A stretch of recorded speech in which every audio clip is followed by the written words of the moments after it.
this is the Heart Sutra Part 5. I had to look back and see what part we were on, because the last time we talked about the Heart Sutra was in September. So here we're at the section that says, no suffering, no origination, no stopping, no path, no cognition, also no attainment.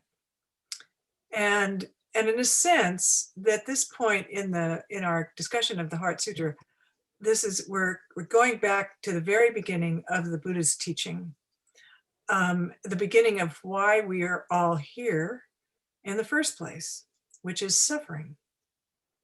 We're here because of our suffering. Suffering brought us here.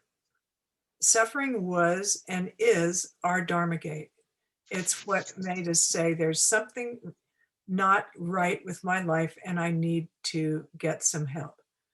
And so in the very start, suffering was a Dharma gate.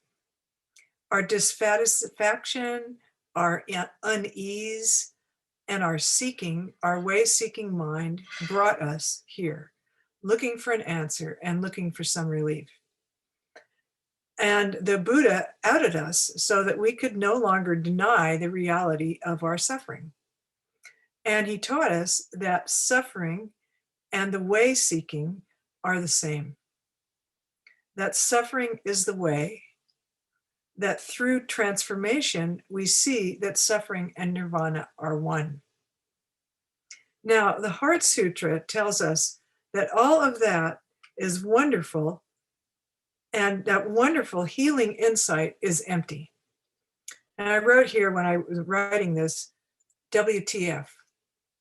Okay, so we learned all of that, and it was a profound learning and made a big difference in our lives. And now the Heart Sutra says it's empty.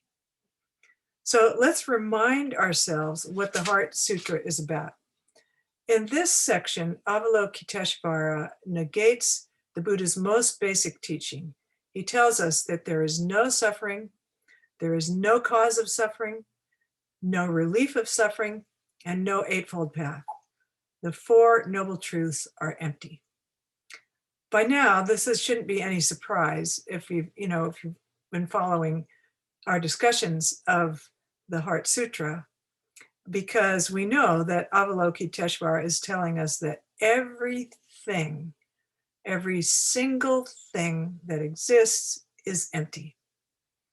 And finally, he says, there is no cognition and no attainment. There is no you, no one who can cognize. There's no one to learn, think, and understand. And there is no thing to achieve and no attaining of enlightenment. So in Living by Vow, Shohoku Okamura says, our suffering leads us to seek some surcease. And as I said, I think we can all recognize this.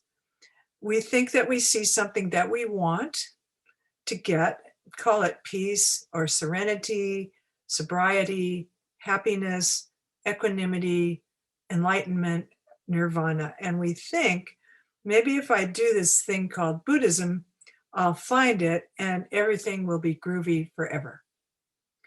But the Heart says, okay, yes, but not really, not quite. You don't have the whole picture. There was the Buddha and his teaching, and all of that was valuable, but at the same time, it's empty. There are various ways of engaging with the Heart Sutra.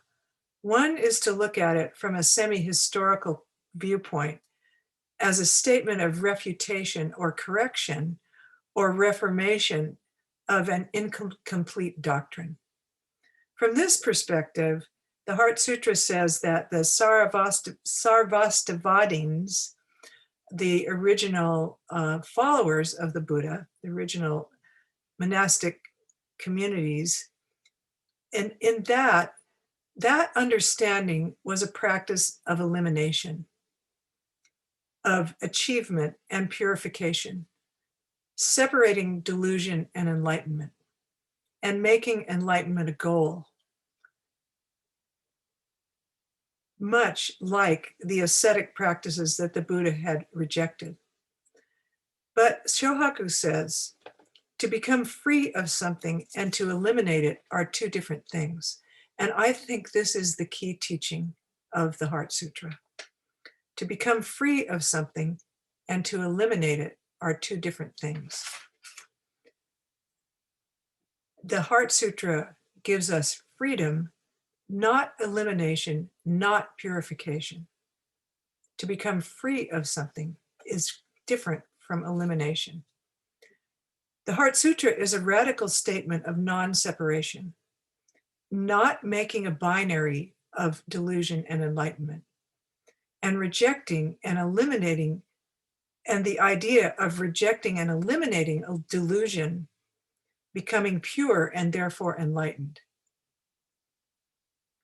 On the contrary, Okamura says, we accept everything and work with it, letting go of illusions one by one.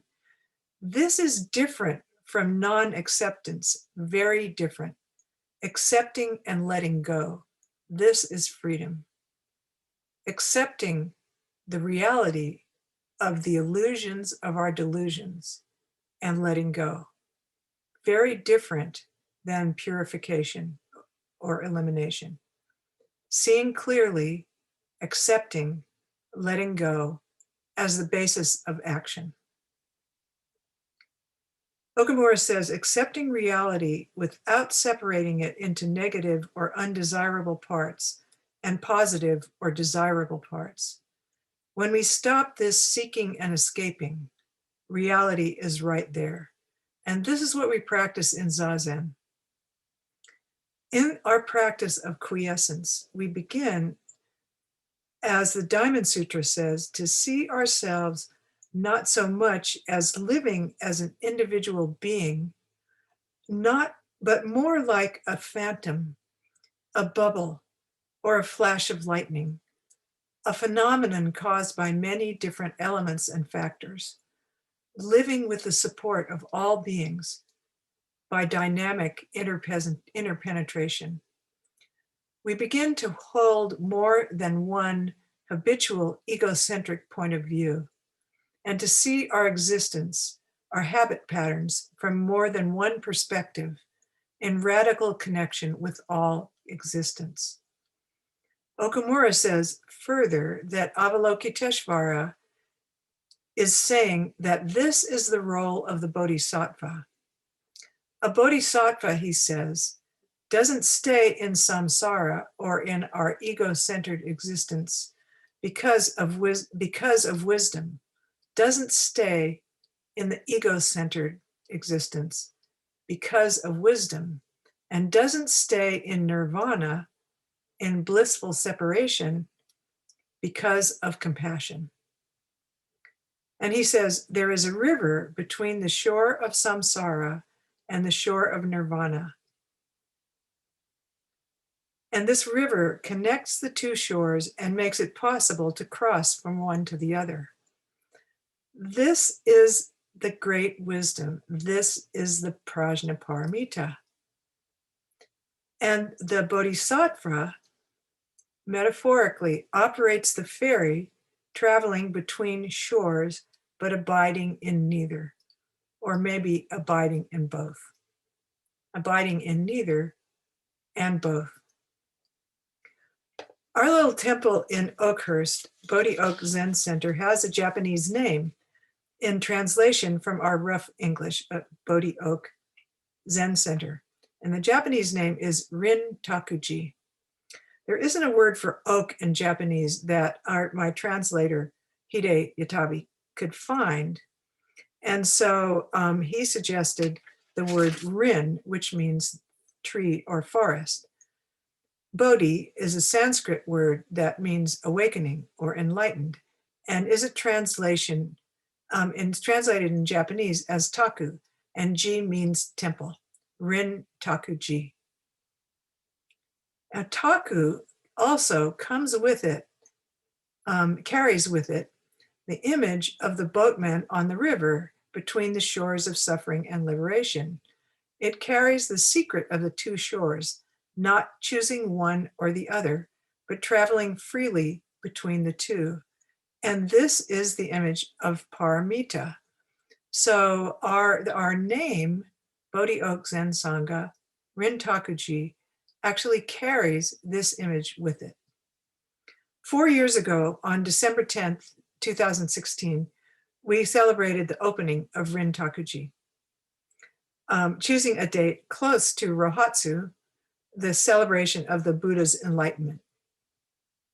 So today, it seems fitting that we celebrate emptiness, form and emptiness, emptiness and form, the great paramita, the great prajna paramita, the wisdom of emptiness.